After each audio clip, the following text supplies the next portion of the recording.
Okay, everyone, so I don't know what happened, but let's go back to the second part of this. So we've talked about our hands in easy ways, and I talked about enumerating. The other way that we can utilize our hands without feeling like I want to move away from this death grip to get out some of our energy is by using it to make emphasis. So if there is a part of your presentation where you want people to note that something was extreme, or that something scared you, or something was outrageous, we can always easily tap on the podium. And it's a way to not only gain your audience's attention, but also use your hands. So it'd be like, could you believe it? I couldn't believe it, right? So we can use our hands to emphasize. The last thing that we can do is we can use it to show size. So if we wanted to say, he was this tall, she was this short, they were this wide, the fries were seriously this big. Utilizing our hand gestures in that way. So you can go through your outline and see if there's a place where you could put that in. Otherwise, using the death grip is okay, but I would like to see you start to, if you're not going to utilize your hands as a extension or as a form of what you were saying, then please try to work it in as to numericals, to showing size, or perchance to show emphasis. The other thing that we want to talk about is, again, the posture. We've talked about leaning on the podium, etc.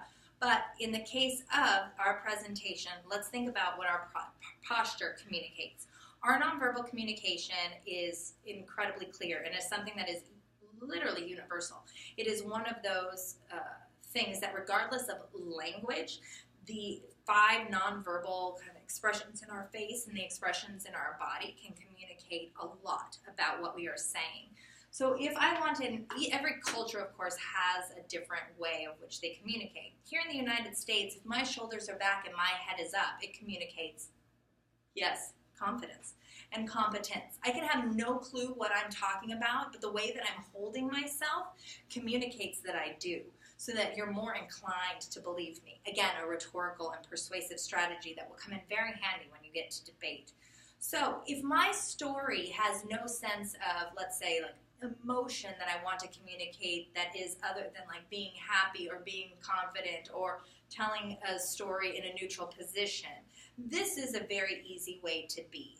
Make sure that your body is not crossing legs, because when we cross our legs, you see what automatically happens to my shoulders. I start to slouch, and then again it just becomes a bit lazy, whereby this is a formal presentation. So ensure that you are holding your body in a square form and that you are not crossing your legs. And also crossing our legs is something that people do with movement, and oftentimes they will just keep crossing back and forth, and then it becomes more of a distraction.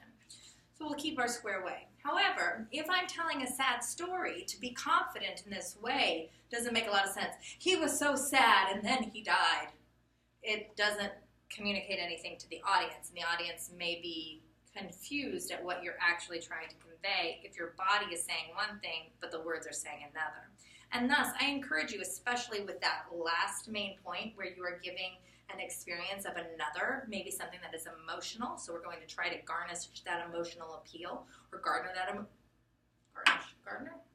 foster that emotional sense of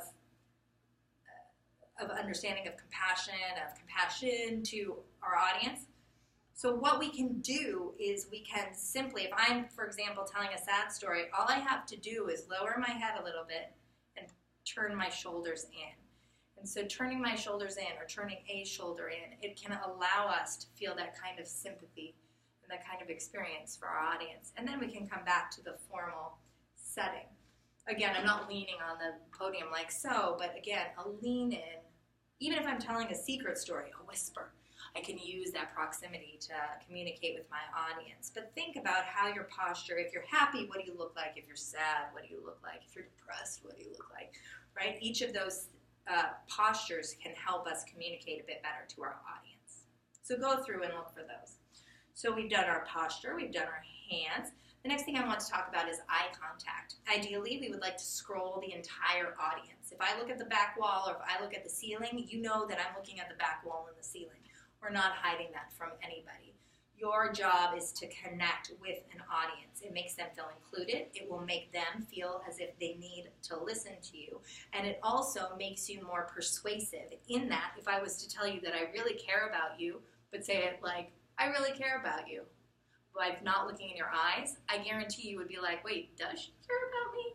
Because a very easy way to think if somebody's telling the truth is to know that they'll make eye contact. So looking in people's eyes and telling your story is going to be incredibly important to becoming a dynamic, a charismatic, and a believable public speaker, somebody who has a great deal of credibility with them. I encourage all of us to practice speaking and scrolling an audience. But if you feel uncomfortable making this eye contact with people and you find that you're having a hard time doing it, take each sentence that you're saying and deliver it to one person. So I'll look at this person and deliver my first sentence, and this person and deliver my second, and then I look down and get what I'm talking about, and then I look at this person and I deliver the next one, and then I look at this person and I deliver the next one. And that's a very easy way to get yourself comfortable. Do not look at one person the entire time and deliver the eye contact. I know that that will be me that you are probably delivering to, because you'll be like, look, Amanda, I'm making eye contact. But don't stare at that one person. It is very uncomfortable for that one person that you're staring at. If you are staring at me the whole time, I will do a gesture like this, meaning look around the classroom, okay? So that is a tip for eye contact. The last thing that I want to go over are vocalized pauses. In writing, we put these things like punctuation, so periods and commas, question marks, exclamation points, to know that sentences have ended or that there's a break in the thought of a sentence. Often we do not communicate that in public speaking because people are anxious and apprehensive about silence. We get on these, as I like to say, treadmills. I start speaking at one rate and I keep going at that rate the entire time. And when I start at one rate and I keep going at that rate, if I don't know my material as well as I think I do at the beginning, then by the time I get to my next point and I don't know it as well and I need to slow down, my voice and my brain is not going to be able to keep up. And so I'm going to start to fill it with things like and you know. It's okay to have silence, and although that silence may seem like an eternity to you, it does not seem like an eternity to us. I simply think about what I'm going to say, and then I say it.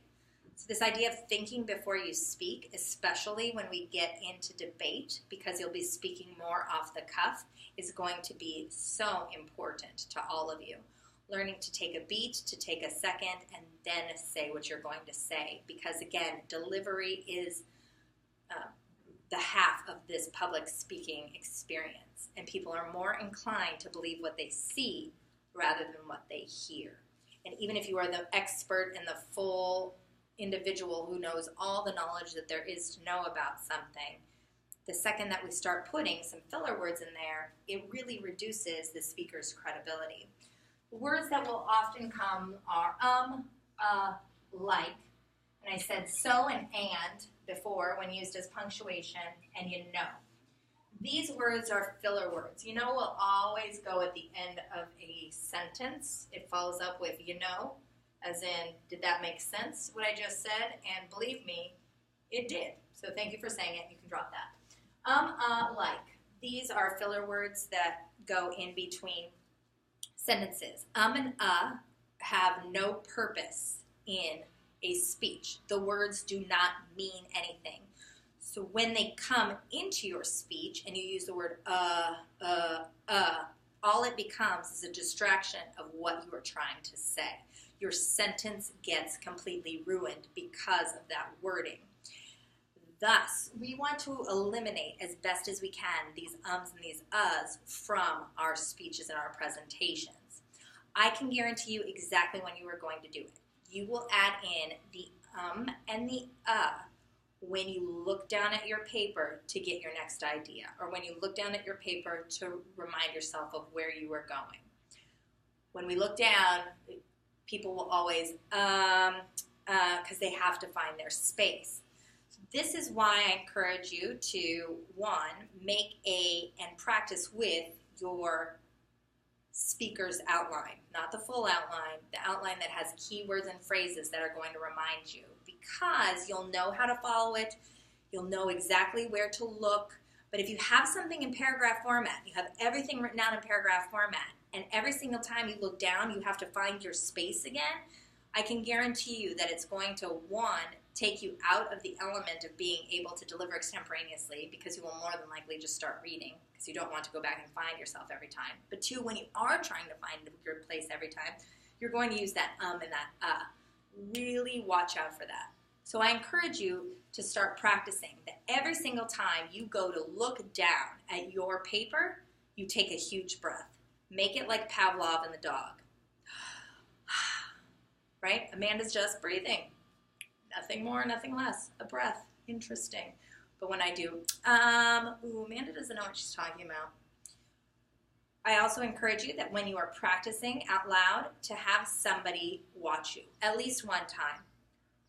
When they watch you, if you say these words, have them put their hand up, and that means that you have to start your speech all over again. I guarantee you, and I promise this, that if you do this and you have somebody make you start over every single time you say and you will be, by that fifth time, you will not say and You will become very aware of what you're saying before you say it.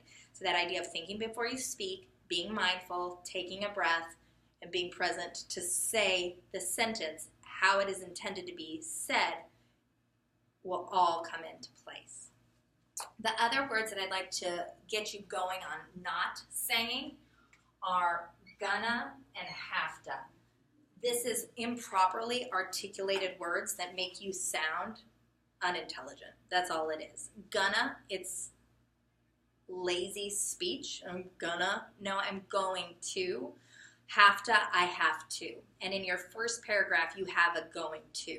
So we say something like, today I am gonna tell you about my belief. No, today I'm going to, right? And I will do this by, and you have to. No, I have to, okay? The last thing is the use of the word guys. Hey guys, hi guys, how are you guys? We are not going to be utilizing the word guys. You don't have to say you guys, because then people will follow up with and girls, but nobody talks to college-age individuals like that or beyond. Boys and girls was used in elementary school. We don't need to do that. We can say, so today I'm going to tell all of you, period. Right? That addresses everybody. When we use the word guys, it becomes problematic.